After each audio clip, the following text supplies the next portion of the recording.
जो आपने सिखाई है हम सब याद ना रख पाए, हर चीज जो आपने सिखाई है, लेकिन ये बात हमेशा याद रहेगी कि जिंदगी आपने बनाई है, जिंदगी आपने बनाई है। किताबों ने जिंदगी पढ़ाई, किताबों ने जिंदगी पढ़ाई, या यूं ही कहूँ जिंदगी बनाई। कहाँ थे उस जगह के काबिल हम, जो जगह हमें आपने दिलाई, जो जगह हमें आपने दिलाई।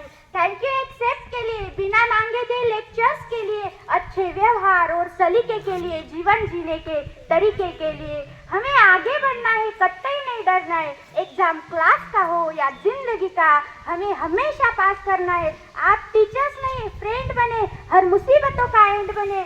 थैंक यू डियर टीचर्स, आप दिलो जान से साथ खडे, आप दिलो जान से साथ खडे। अरे आम्ही आमचा जीव जरी गहाण ठेवला ना तरी तुमचे उपकार नाही फेडू शकणार। शिक्षक मुलांना घडवतच राहतात, कधी कुंचल्याच्या हळुवारपणे रंग रेखात, तर कधी चिमणीचे कठोरपणे घाव घालत त्यांचे काम चालूच असते। त्यांच्या घडण्याने जरी आपण घडत गेलो तरी ते आपल्यासाठी कायमच एक गूढ बनून राहतात। कधी ते आपल्यासाठी रूपदार शाल असतात, तर कधी कणखर ढाल असतात, बालपणीच्या अंगाला लागलेली सुंदर चाल असतात।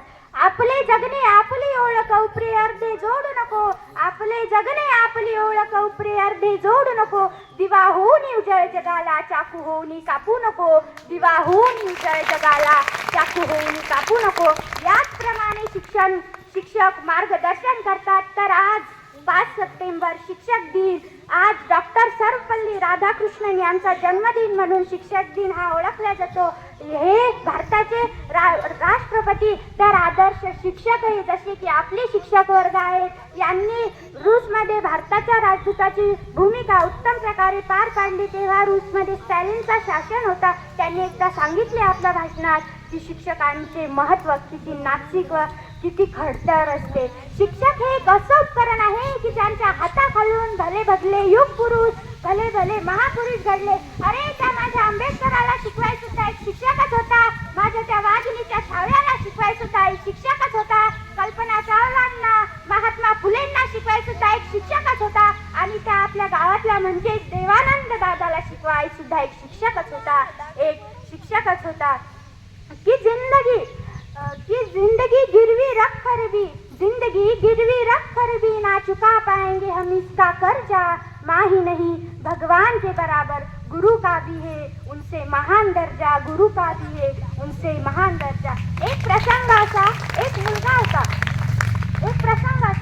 होता, त्याला शिक्षणाची खूप आवड। तो शिकायचा, शाळेत जायचा। शाळेत गेल्यानंतर त्याचे जे मित्र होते ते तर मित्र नव्हते, कारण ते त्याच्या दूर दूर बसत किंवा त्याला वर्गात बसू देत नसत। त्या मित्राचे पालक वर्गही त्याला वर्गात बसू देत नसत। का? जातीभेद हा त्या काळातला खूप मोठा खूप गांभीर्य प्रश्न होता।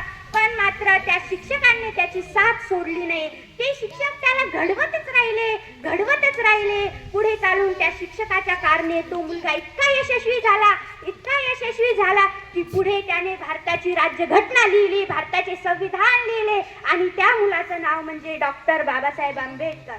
कि जिंदगी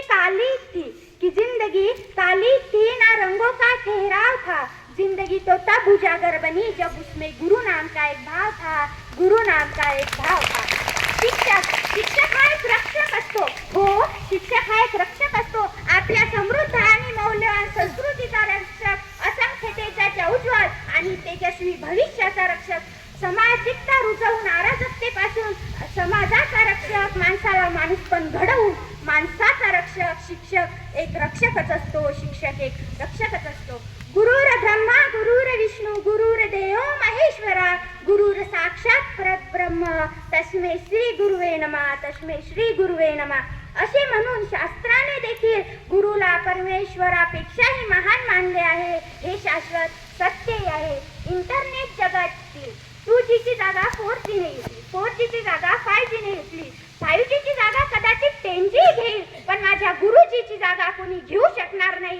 हे कालही सत्य होतं, आजही आहे आणि भविष्यातही राहणार।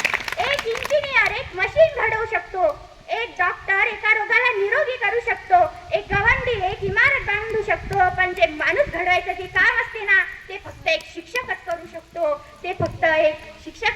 शकतो। आमचे हितचिंतक मार्गदर्शक आदर्श शिक्षक श्री तुकमाने सर, जसे की बाकीचे सर आहे, घडवण्यासाठी जितके कष्ट केले तसे बाकीचेही सैन्य केले.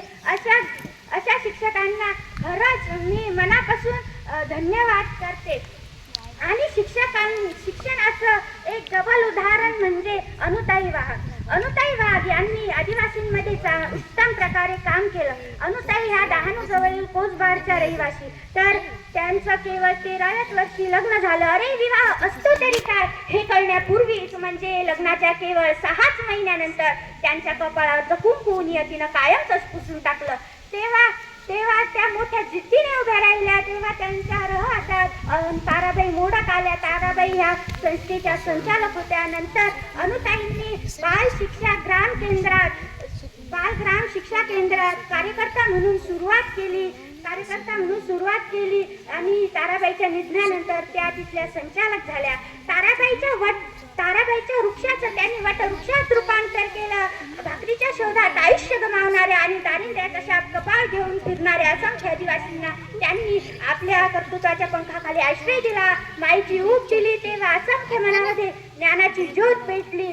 रानात भटकणाऱ्या आदिवासींना व्यावहारिक शिक्षण देणं तसं खूप सोपं, पण भविष्याचा वेध घेणारं आणि अवश्य हे औपचारिक शिक्षण देणं मात्र खूप अवघड. त्यासाठी आवश्यक असते भविष्याचा वेध घेणारी दूरदृष्टी आणि धडपड. या दोन्ही गोष्टी अनुताईंकडे होत्या.